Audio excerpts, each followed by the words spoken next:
In this tutorial, I will teach you how to hide your subscriber count. First, go to your Google Chrome and type in youtube.com. Go to your channel.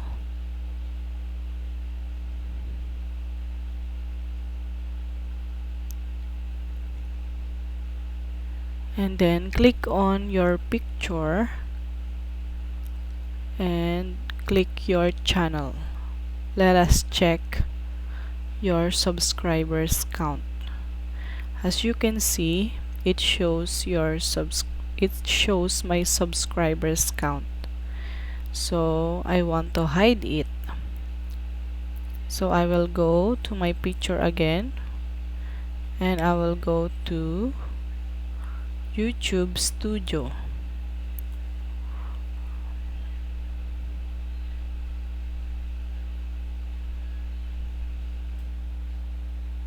And go to your settings.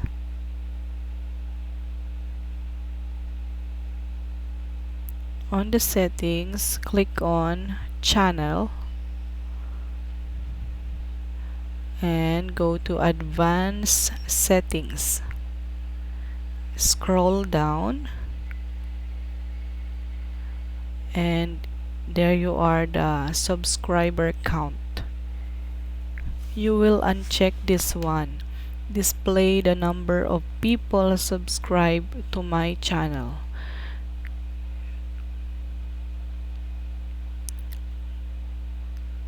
And you will save it.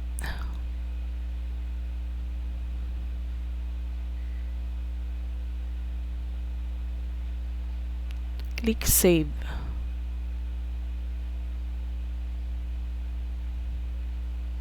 And now let us check the subscribers count.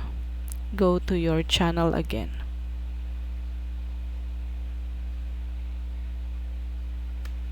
Click on the picture and click on your channel.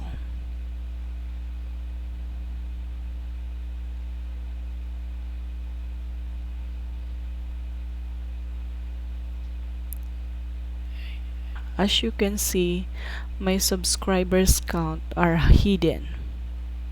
Thank you for watching. Please don't forget to like, share, and subscribe to my channel for more video tutorial.